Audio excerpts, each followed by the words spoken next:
చంద్రబాబు నాయుడు చేసే రాజకీయాలంతా దుష్ట రాజకీయాలని ముద్రపడిపోయింది. ఈరోజు జనంలో అంతా చంద్రబాబు నాయుడు విలను, ఆయన ఎప్పుడు హీరోనే. కారణం ఏమంటే ఈనాడు పేపర్ ఎందుకండి పాంప్లెట్లాగా పోస్తారు మీరు? మీకు దమ్ముంటే ఈనాడు పేపర్ని నువ్వు డబ్బులు పెట్టి ప్రింట్ వేస్తావు, వార్తలు రాస్తావు. దేనికి నువ్వు ఉచితంగా పంచుతున్నావు? నువ్వు పేపర్ని అడుక్కుంటున్నాడు, పేపర్ ఫ్రీ చదవండి, పేపర్ ఫ్రీ చదవండి, పేపర్ ఫ్రీ అని. ఎవడు చదువుతాడు అని పేపరు? ఆంధ్రజ్యోతి చెప్పేదంత నిజం అనుకుంటున్నారా? రాధాకృష్ణ చెప్పేదంత నిజమా? టీవీ5లో కూర్చొని డిబేట్లు పెట్టేదంత నిజమా? ఇప్పుడు టీవీ5 టీవీలోనే డిబేట్లు పెట్టేంత మాత్రం ఎవరు ఏం కాదండి. ఇప్పుడు నేను జగన్మోహన్ రెడ్డి గురించి అని చెప్పేసినా కూడా జగన్మోహన్ రెడ్డికి ఏమి లాభం రాదు. నాలో నిజాయితీ ఉండి, నాలో కరెక్ట్గా మాట్లాడేది కరెక్ట్ అనిపిస్తేనే వస్తుంది. కులాలకు మతాలకు అతీతంగా ఏడ నడుస్తున్నారండి? చిత్ర పరిశ్రమ కూడా కుల ప్రభావం జాస్తి ఉంది.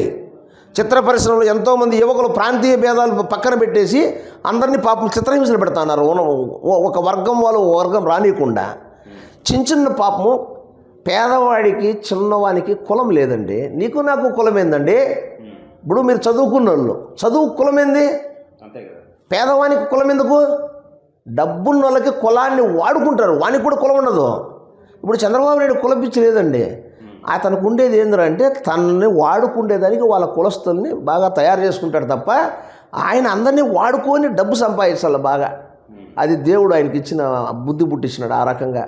ఆయన కానీ పేద ప్రజలకి 1% సేవ చేస్తే ఆయన్ని ఈ దేశంలోనే ఎవరు ఓడించలేదు. అట్లా లీడర్ ఆయన. కానీ ఆయన బుద్ధి మంచిది కాదు స్వతహాగా. ఎప్పుడు కుట్రలు, రాజకీయాలు, మోసాలు. మనకు తెలిసి ఇప్పుడు నేను సినిమా ఫీల్డ్లో నేను కూడా ఉన్నా. నాకు రాజకీయం అనుభవం ఉంది, సినిమా ఫీల్డ్ అనుభవం ఉంది. జరగబోయే పరిణామాలు ముందే అంచనా వేసి చెప్పిన మా స్నేహితులతో చెప్పే అలవాటు ఉంది నాకు మామూలుగా.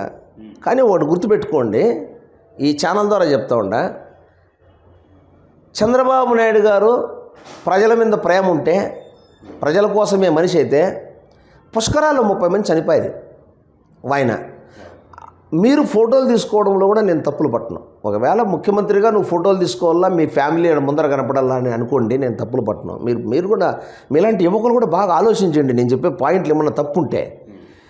పుష్కరాలు నువ్వు గేట్లు ఓపెన్ చేసేస్తే ఎక్దమ్ము నా అమాయకులందరూ మీద పడిపోయి చనిపోయినారు కదా. అరే జరిగిన పొరపాటుని తెలుస్తూ ఉంది, నీకు తెలుస్తూ ఉంది, అధికారులు చెప్తున్నారు. నువ్వు మాట్లాడాల్సింది మానవత్వంతో మాట్లాడాల్సిన పని లేదండి.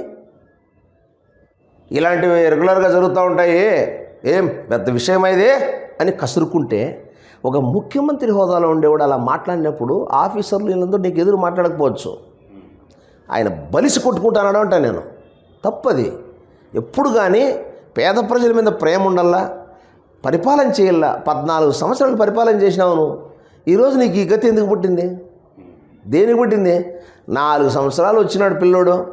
కరోనాలో ఆయన లేకపోతే ఆంధ్రప్రదేశ్ రాష్ట్రం లేనే లేదు. మనట్లో లేమో యువకులు లేరు. ఈ రాష్ట్రం బాగుపడాలా, మీ అందరికీ బంగారు భవిష్యత్తు ఉండాలంటే సినిమా పరిశ్రమను బాగుపడాలా, మనమల్ని బాగుపరచాలా, రాష్ట్ర ప్రజలు బాగుండాలంటే జగన్మోహన్ రెడ్డి లాంటి ప్రశాంతమైనటువంటి యువకుడు ఉండాలి. ఆ ఉద్దేశంతో చెప్తాం. జగన్మోహన్ రెడ్డి ఏం మా బంధువు కాదు, ఆయనకు కులం లేదు, మాకు కూడా ఏమి కులపిచ్చి ఏం లేదు, మాకు అలాంటి ఆలోచనలు లేవు. మా ఉద్దేశం ఏంటంటే ప్రజలకు న్యాయం చేయాలంటే ఎవరుంటే మంచిది. ఇప్పుడు ఐవోరు మంచి పాఠాలు చెప్తూ ఉంటాడు. మంచి పాఠాలు చెప్పి ఐవోరు కావాలనుకుంటామా, పోకిరీ ముండా కూడా ఐవోరు కావాలనుకుంటామా? మీరే చెప్పండి. కాబట్టి ఆయన ప్రజలకి సేవ చేస్తున్నాడు. ఉండే డబ్బులు ఆయన తినకుండా అందరికీ పంచుతున్నాడు.